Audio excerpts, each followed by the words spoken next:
धुन तराना भी हो गए। जोने कार्यक्रम में हम लोग आयल है, मौके का चर्चा हो जाए। एक छोटा सा निर्गुण कहल जाला जे भी दुनिया में आयल बा, एक ना एक दिन ई दुनिया से सबके जाए के बा। फर्क केवल इतना बा, केहू आज जाई, केहू काल, केहू परसों, केहू नरसों। अब ही कहले ना सूरज चाहे ब्लेजर डलले रहब, लेकिन तबो जाए के पड़ी, चाहे पुट्टी मरले रहब, चाहे पुट्टी मरले रहबा। एकाध बेरी पुट्टी तू हूँ मार के देखा कैसन होला। बड़ा टाप लगी। एक बार मार ली है तो समझ में आ जाएगी कि पुट्टी का असर का होला।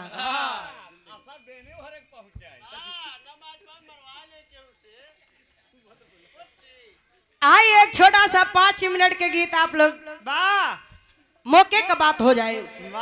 आओ मास्टर।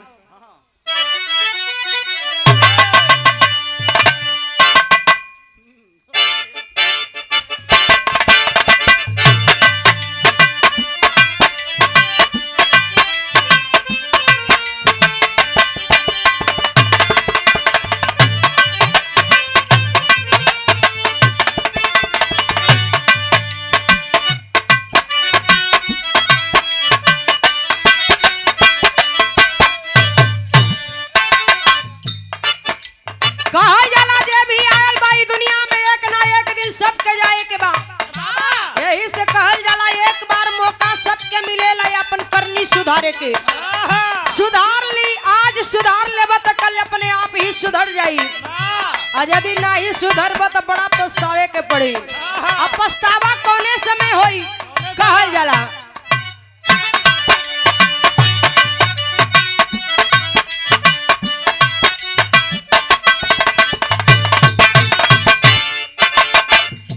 तो अपन का करब इजहार हो सतगुरु के सत्संग में। पछतावा वही समय होई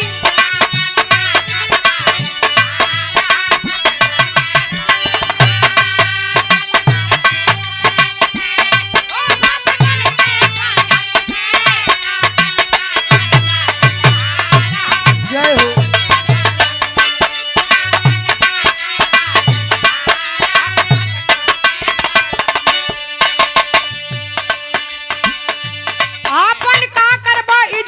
सतगुरु के सत्संग में जोने से मैं प्रभु के सत्संग में आत्मा रूपी इंसान का हाजिरी लगी। वो समय प्रभु का सवाल हुआ आत्मा रूपी इंसान से हुई। बढ़िया ना कहले हुआ तो कौन जवाब दे भैया, इसे कहल जाला।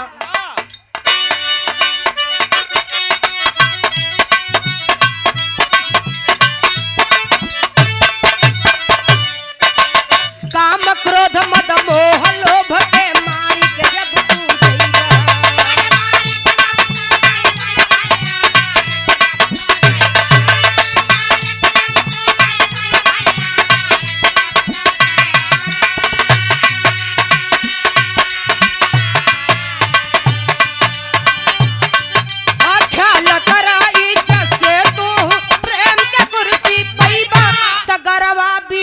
परी है हार हो सतगुरु के सत्संग।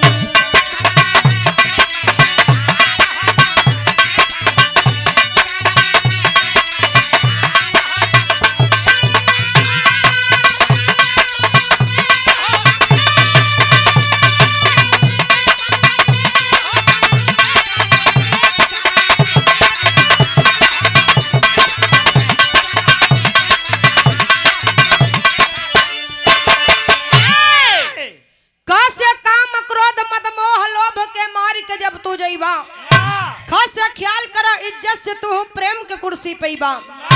कस से गरवा बीचे पर ये हार हो सतगुरु के सत्संग में। यदि बढ़िया काम कैले हुआ तो कुर्सी दिए बैठा बैठा ये फलाने ला पानी वानी पीला, निक काम करके आयल हुआ बैठा, सम्मान करा, तुम्हारा स्वागत हो रहा बा। और यदि खराब काम कैले हुआ तब का होई मास्टर।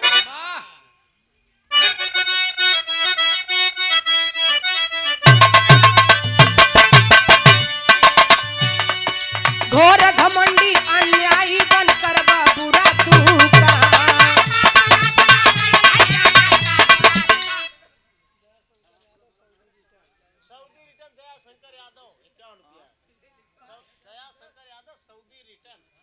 अच्छा, दया शंकर यादव सऊदी रिटर्न 51 रुपए का पुरस्कार, बहुत बहुत प्रणाम।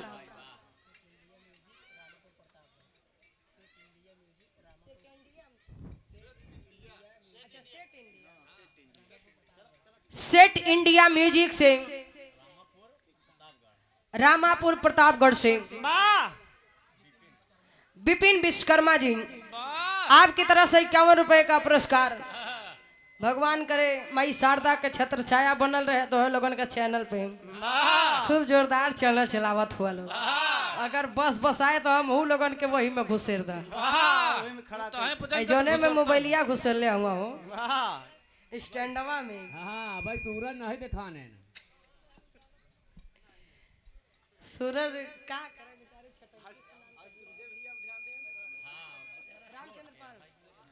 रामचंद्र पाल सराय चंडी से 100 रुपए का पुरस्कार, बहुत बहुत प्रणाम। तो हर बात नहीं होता, एक सूरज आऊ रोमनिया